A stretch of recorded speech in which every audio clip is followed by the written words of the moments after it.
caught her jacket. She thrashed in panic, elbow catching his jaw. "Stop fighting," he choked. "I've got you." She couldn't hear him. The river pulled them both under. In the dark water, muscle memory took over. Arm locked around her chest. Kick, pull, keep her head up.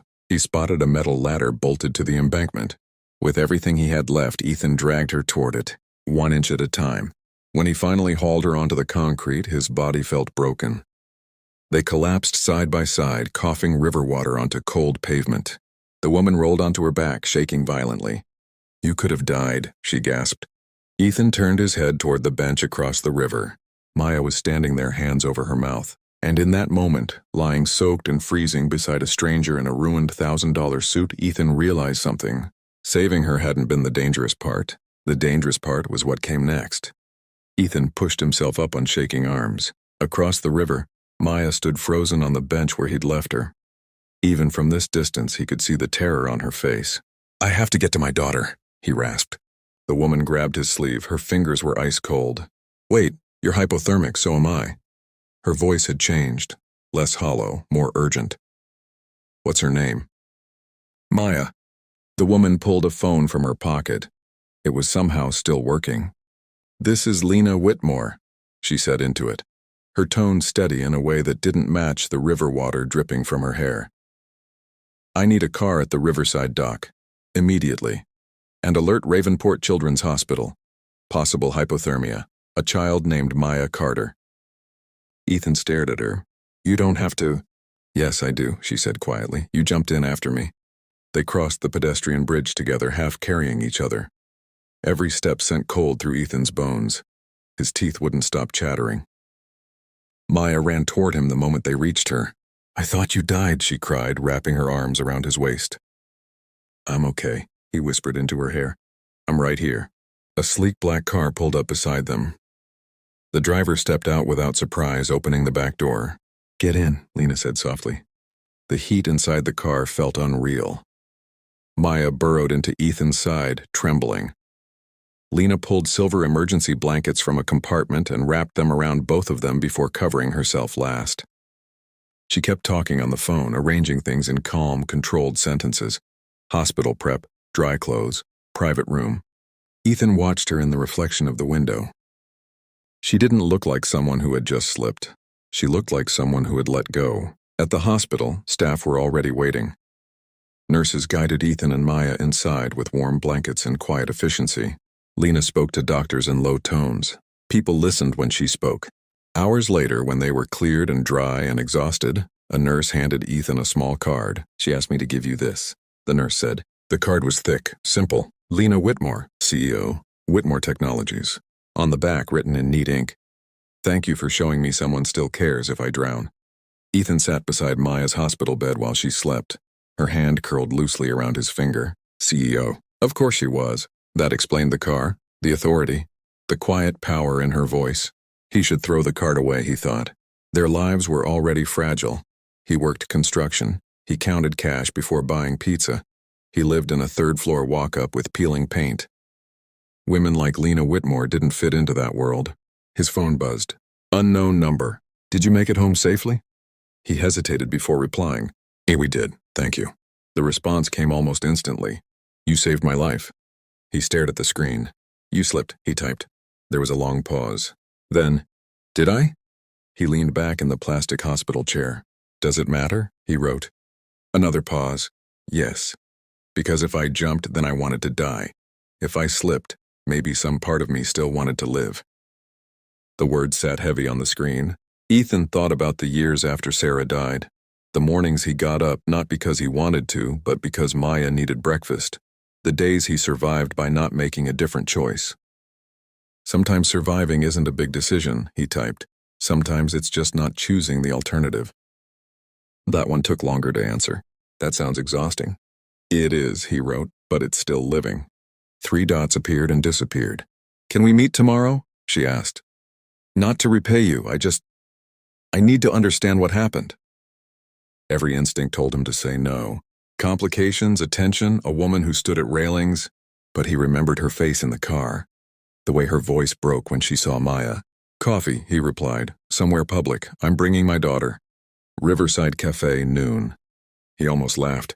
Back by the river. When they finally took a taxi home that night, Ethan carried Maya up the narrow stairs and tucked her into bed. The apartment felt smaller than usual. Quieter. He pulled the business card from his pocket and set it on the kitchen counter. Lena Whitmore, a woman who had everything, and had almost let it all go. His phone buzzed again. Sleep well, Ethan, and thank you for not letting me drown in more ways than one. He stood at the window and looked out at the dark city. The rain had finally started, and somewhere deep inside him, beneath the exhaustion and fear, something unfamiliar stirred. Not relief, not safety, something riskier than that. Hope. Morning came too quickly. Ethan hadn't slept much. Every time he closed his eyes, he saw gray water closing over a woman's head. He heard Maya's scream from across the river. When he walked into her room, she was already awake, sitting cross-legged on her bed. "You were making noises again," she said quietly. "Like after Mommy died." He sat beside her and smoothed her hair back. "Just dreams. Are we really going to see the river lady?" He almost smiled at the name. "Her name's Lena, and yes, just coffee." Maya studied him the way she always did when she sensed more than he was saying. She was going to jump, wasn't she? The directness of it made his chest tighten. "I don't know," he answered honestly. "But she was hurting." "Like you were?" "Maybe." Maya nodded slowly. "Then we should go." They walked to Riverside Cafe just before noon. The river looked almost peaceful in daylight. Calm. Bright. Like it had never tried to swallow anyone. Lena was already there, seated at an outdoor table with her back to the water. She looked different without the business suit, jeans, a soft sweater, her hair loose around her shoulders. She looked younger, more human. But there were shadows under her eyes. When she saw them, she stood quickly, almost too quickly. "Ethan," she said, then looked at Maya. "You must be Maya." "I am," Maya said calmly. "Are you feeling better?" Lena blinked, surprised. "I think so, thank you for asking." Maya nodded, like that answer would be evaluated later. They sat. The table was covered with food. Pastries, fruit, sandwiches. More than 3 people could possibly eat. "I wasn't sure what you'd like," Lena explained, a hint of embarrassment in her voice. "It's perfect," Ethan said gently. For a few minutes they focused on eating. Small, safe conversation.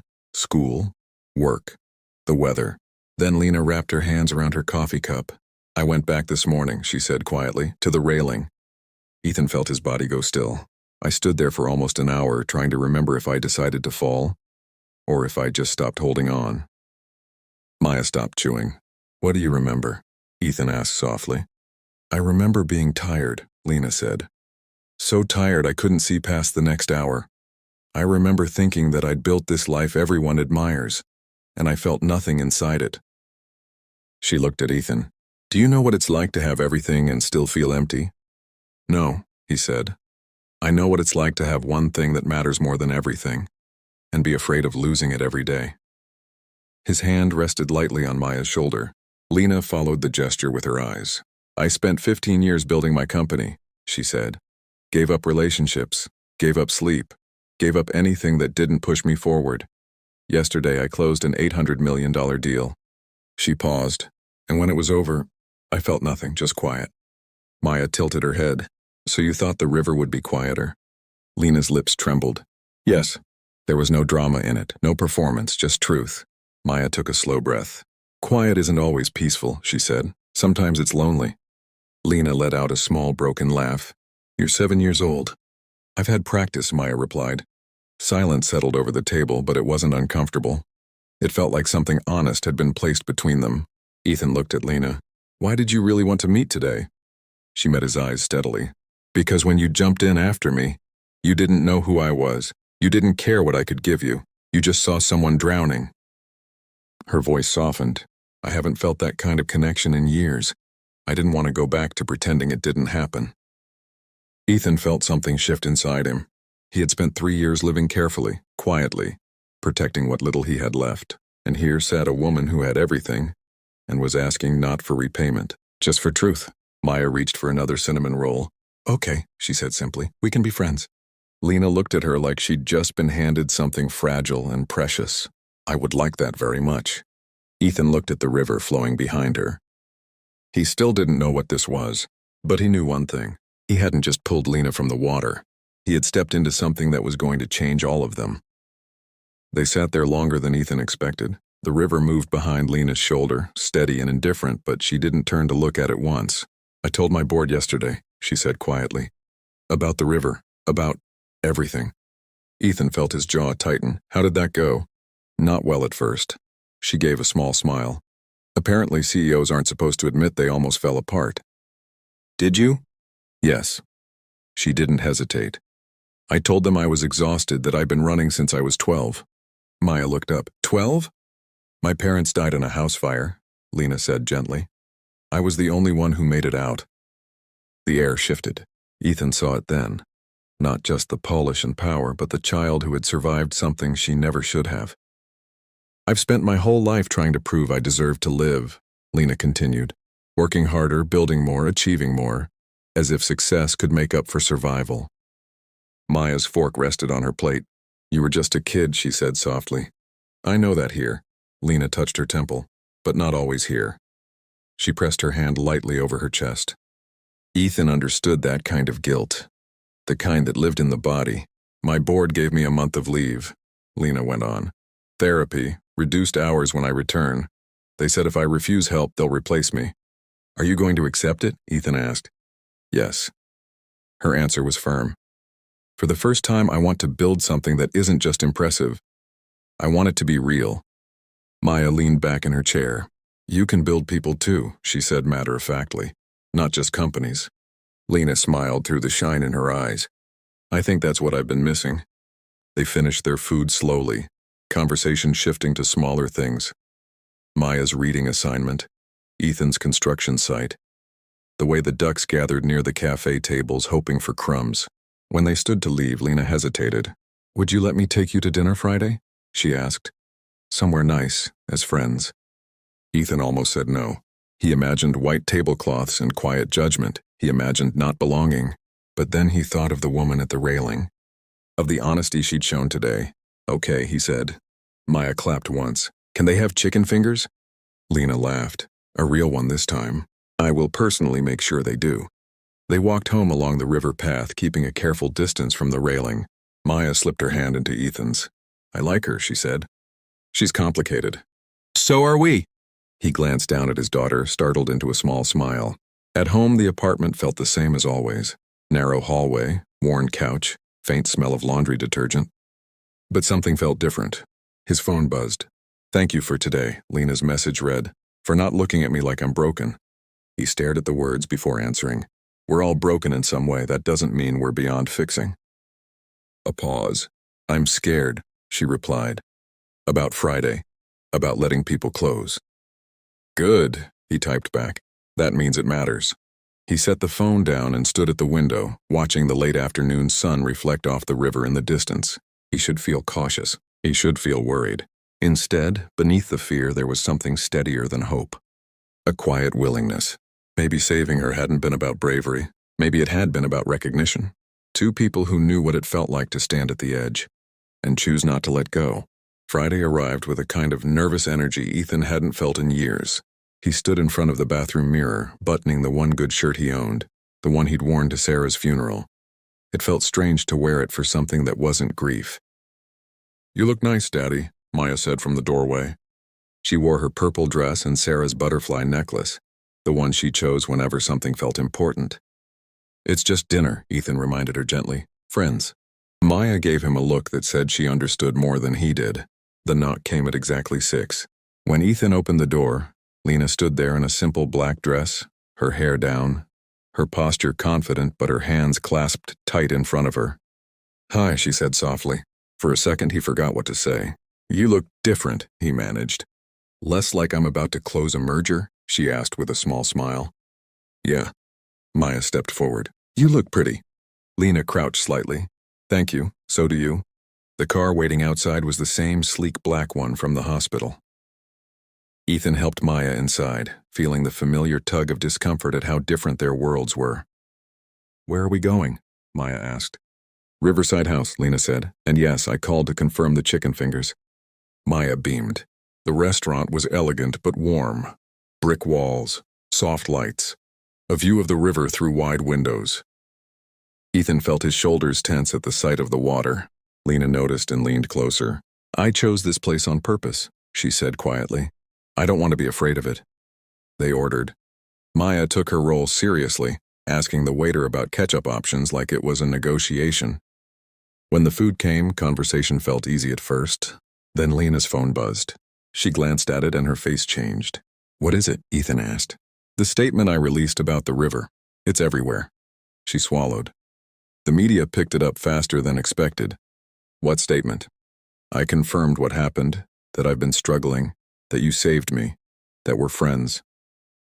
Ethan's stomach tightened. And? Half the internet thinks I'm brave. She gave a hollow laugh.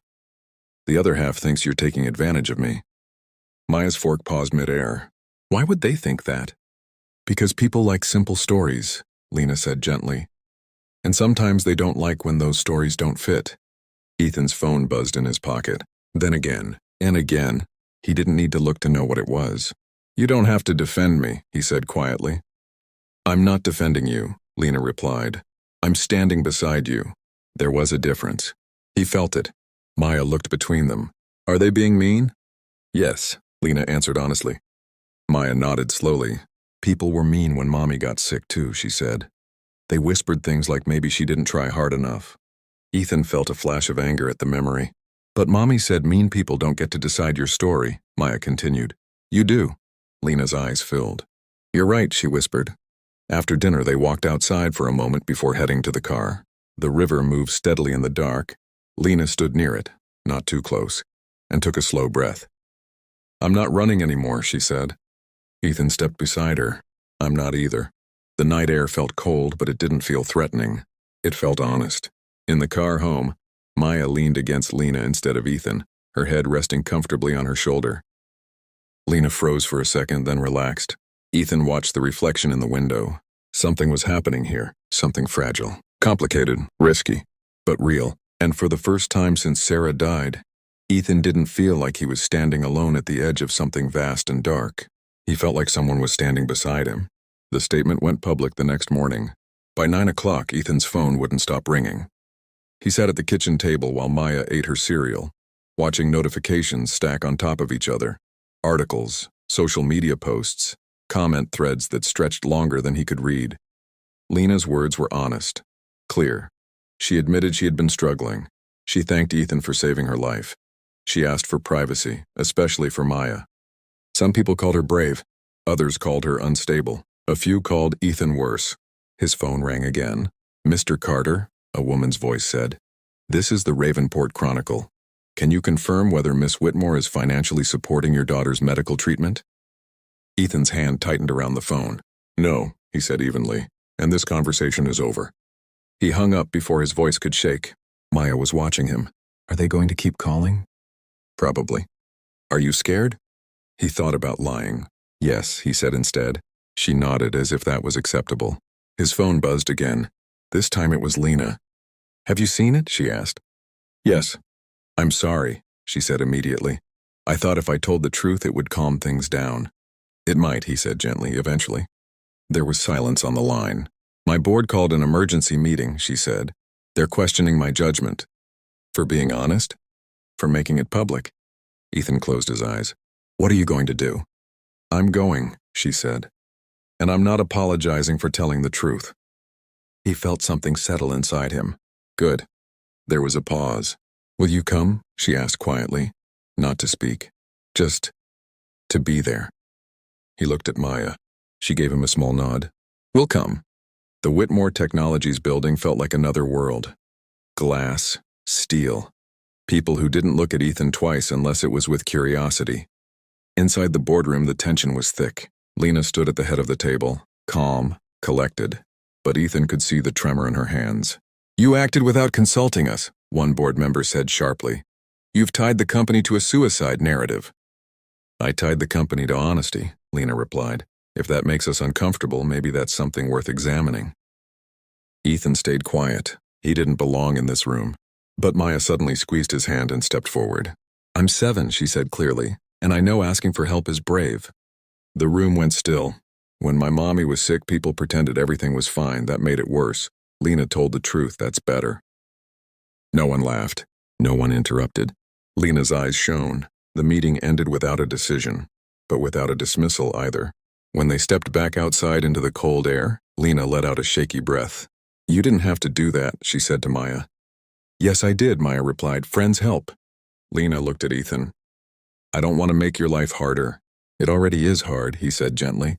"That's not because of you." Her phone buzzed again. She silenced it. "For once," she said softly, "I don't feel alone." Back at the apartment that evening, they sat close on the couch. No grand gestures, no declarations, just quiet presence. Maya fell asleep with her head in Lena's lap. Ethan watched Lena stroke his daughter's hair with careful tenderness. "You don't have to stay," he said quietly.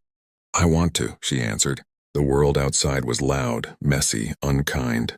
But in that small living room, something steady was forming. Not dramatic, not perfect, just three people choosing not to let go. The house was quiet in a way that felt earned. Not the hollow quiet Ethan used to know.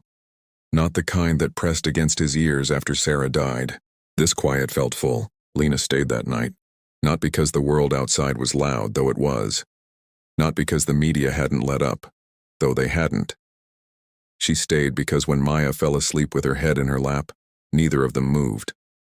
Later, after Ethan carried Maya to bed, Lena stood in the hallway looking unsure. "I don't want to complicate things," she said softly, "especially with Maya's health and all this attention." Ethan leaned against the wall across from her.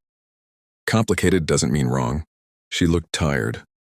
Not the sharp exhaustion of ambition, but the deep kind that comes from finally letting your guard down. "There's something else," she said, voice barely above a whisper. "Maya's doctor called me earlier." Ethan's heart skipped. "You talked to Dr. Patel?" "I asked for permission first," she said quickly. I wanted to understand. I wanted to be useful." He studied her face. "Her heart function declined slightly," Lena said gently. "They're adjusting medication. It's manageable." He exhaled slowly. The word manageable had become their lifeline over the years. "She's scared," Lena added. "Not about dying, about being different, about slowing down when other kids run." Ethan nodded. "She doesn't like being fragile." "She's not fragile," Lena said firmly. "She's strong. She just needs more care." The way she said it, not out of obligation but conviction, shifted something inside him.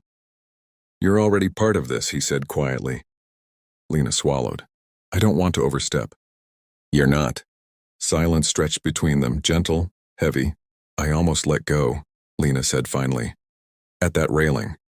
I wasn't thinking about money or reputation or boardrooms. I was thinking about how tired I was of being alone." Ethan stepped closer. "You're not alone anymore." She met his eyes. "I love you," she said, and the words came without drama.